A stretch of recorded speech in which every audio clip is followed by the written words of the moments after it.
Buenas tardes, voy a exponer el capítulo 3 de la pedagogía del oprimido de Paulo Freire. Lo voy a exponer con mi compañero Camilo. Bien, este capítulo trata sobre la dialogicidad de la educación. Mm, y bueno, empieza abordando lo que es la esencia del diálogo, ¿sí? Haciendo un análisis de lo que es el diálogo. Y se nos revela entonces lo que es la palabra, ¿sí? Bien, la palabra, entonces, cuando uno la entra a analizar, no solo la analizamos como el medio para que el diálogo sea posible, sino que es necesario analizar sus elementos constitutivos. Entonces aparecen en la palabra dos dimensiones importantes, que son la acción y la reflexión. Dimensiones que trabajan, digamos que mutuamente, ¿sí? En una unión inquebrantable en donde digamos que las dos constituyen en sí mismo la palabra y lo que es la praxis, ¿sí? Entonces, digamos que ahí es donde uno dice la palabra verdadera, sea cambiar el mundo. Bien, eh, cuando esta unión inquebrantable se separa, ¿sí? Digamos, se da la dicotomía, ya sea porque se prescinda de la reflexión y se quede uno en la mera acción como un acto de activismo, ¿sí? En la acción por la acción, ¿sí? O ya sea porque se prescinda de la acción y se hable nada más de reflexión y entonces queda la palabra como en un mero verbalismo o en mera palabrería.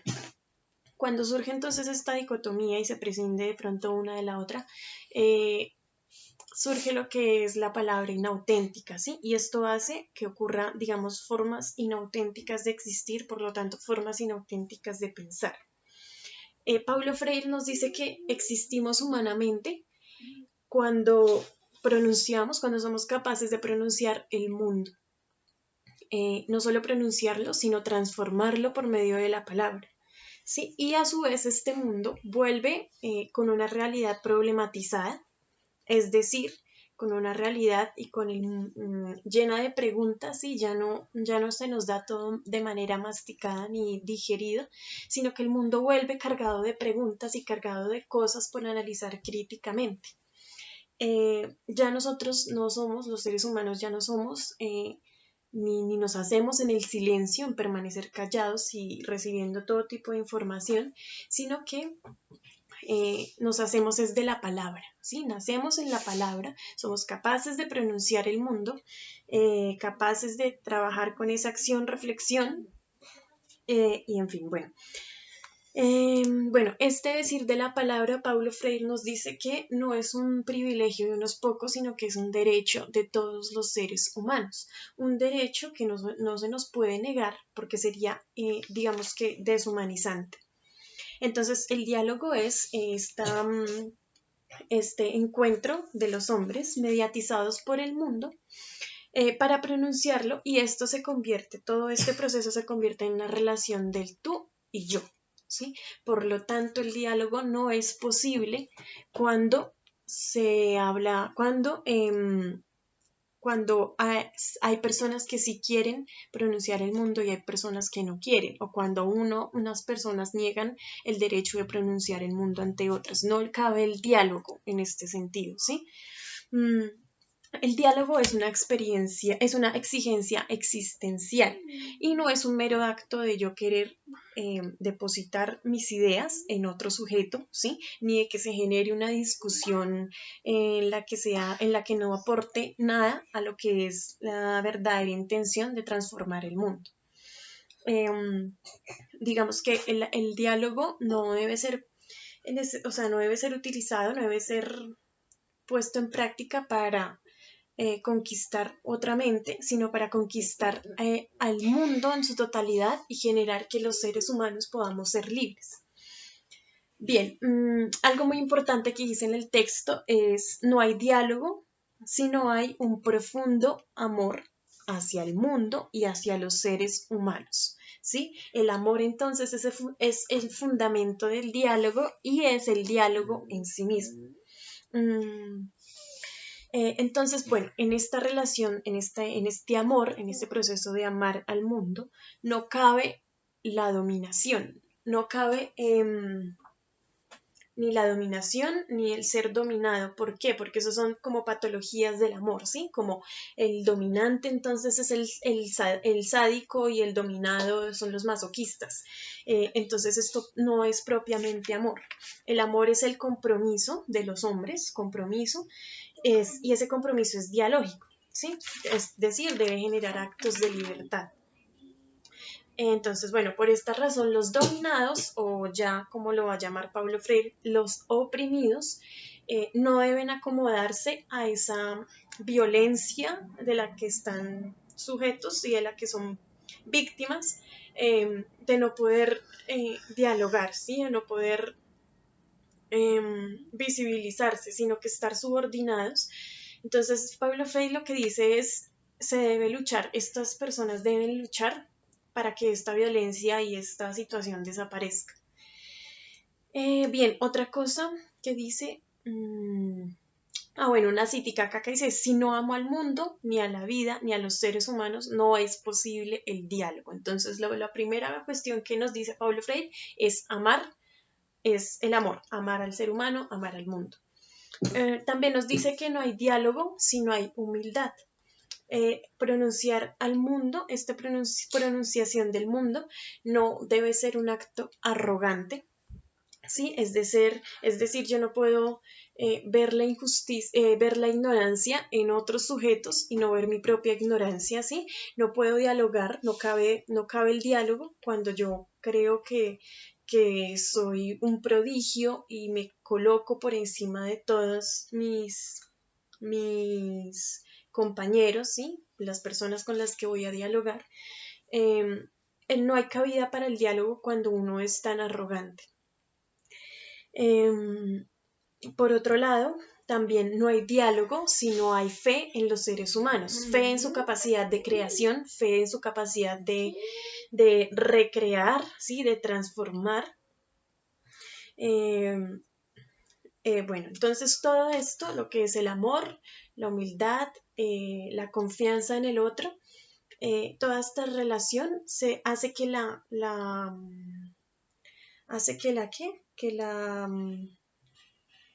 que el diálogo se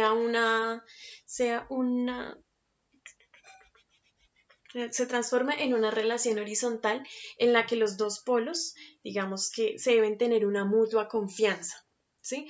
Confianza de la que no se puede prescindir o si no el diálogo no existe, es un falso diálogo. Entonces, nos dice que lo que nos dice Paulo Freire es que en esta educación bancaria, como él la llama, no existe este tipo de confianza, por eso hay tantos errores en este tipo de educación, ¿sí? Si uno no tiene confianza en el momento, digamos, el educador y el educando no hay confianza, entonces significa que los pasos anteriormente explicados, el amor, la humildad, la fe en los seres humanos, nunca existió, ¿sí? Es algo falso o se tuvo una falsa confianza, o se tuvo una falsa humildad, ¿sí? O una falsa fe en los seres humanos.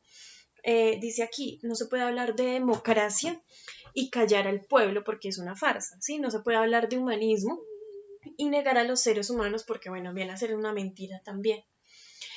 Nos dice también aquí que no hay diálogo sin esperanza. Digamos que la desesperanza es una forma de silenciar y negar al mundo, negar el mundo.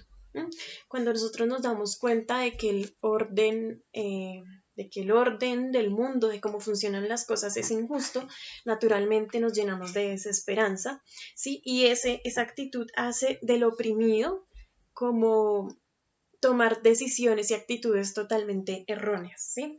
Entonces, esta desesperanza, en la desesperanza no cabe el diálogo, ¿sí? Por el contrario, lo que debemos hacer cuando estamos oprimidos es aplicar la lucha, como intentar llevar a cabo la lucha, ¿sí? Intentar visibilizar y como buscar esa humanidad que nos fue negada. Listo, finalmente nos dice que no hay diálogo si no existe en sus sujetos un pensar verdadero, es decir, si no somos capaces de pensar el mundo críticamente, lo que les explicaba anteriormente.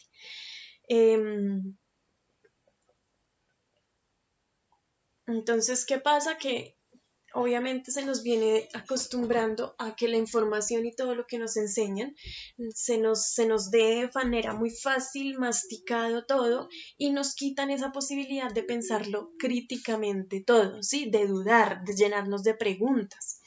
Entonces lo que dice aquí es que el diálogo el diálogo se da cuando uno piensa críticamente, ¿sí? Entonces nos dice, la educación auténtica, aquella en la que existe el diálogo, no es de A para B, ni de A sobre B, sino esa educación se trabaja de A con B y se logra esa educación liberadora, educación como práctica de la libertad.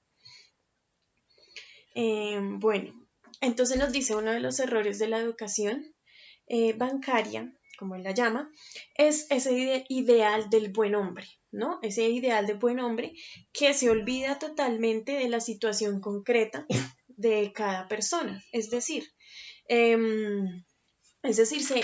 trabaja la educación desde un punto de vista personal, que no tiene nada de sentido. Sí, uno no puede llegarle a un obrero, como da el ejemplo Paulo Freire, ni a un campesino con este ideal del buen hombre cuando no se conoce la realidad de cada persona. ¿Sí? Cuando voy a trabajar desde mi perspectiva, mi mundo cerrado, él habla del que es cerrado en sí, no se puede, no hay diálogo en este sentido. Bien, para el educador dialógico, o sea, auténtico y revolucionario, la acción es lo que debe transformarse con ellos, no el hombre mismo, ¿sí? O sea, lo que quiere decirnos Pablo Freire es que uno no debe cambiar a los hombres, sino uno debe cambiar como la acción, como lo que rodea al hombre, ¿sí? Con ayuda del mismo sujeto, de los mismos seres humanos.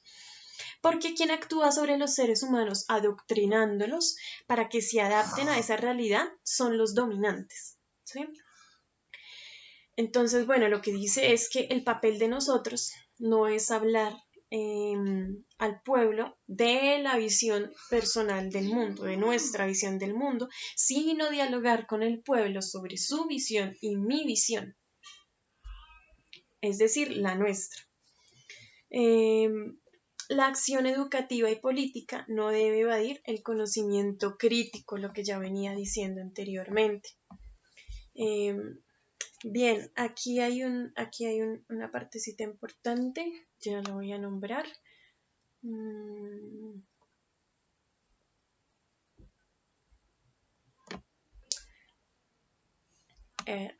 aquí que ya nos metimos con la educación y la política, dice el lenguaje del educador o del político, tanto cuanto el lenguaje del pueblo no existen sin un pensar y ambos pensamiento y lenguaje sin una estructura a la cual se encuentren referidos. Bueno, esto digamos que traduce todo lo que ya hemos venido diciendo, ¿no? Como ese carácter del pensamiento crítico que es tan importante. Sí, bueno, porque lo que es importante es generar una comunicación eficiente entre ellos, ¿no? Entre el educador, entre el político, educador y educando, político y pueblo, que sea capaz de conocer las condiciones estructurales en el pensamiento y el lenguaje del pueblo se constituyen dialécticamente. Bien, Bien, Pablo Freire nos habla también después, un poco en las páginas posteriores, de un tema generador, ¿sí? Ese tema generador trata de ese tema de ese tema que a todos nos interese, que al ser le interese, que se vea inmerso en ese tema, que yo pueda hablar de algo y todo el mundo se sienta identificado con ese tema. Bien, entonces lo que nos dice ya para terminar es a través de su permanente quehacer transformador de la realidad objetiva, los hombres simultáneamente crean la historia, es decir, son seres históricos sociales, ¿sí? Lo que venía diciendo anteriormente, cuando se tiene fe en los hombres, se tiene fe en que ellos crean historia, ¿sí? Y son capaces de crear historia, entonces por lo tanto se vuelven seres históricos sociales. La siguiente parte la va a decir, la va a exponer Camilo del mismo capítulo.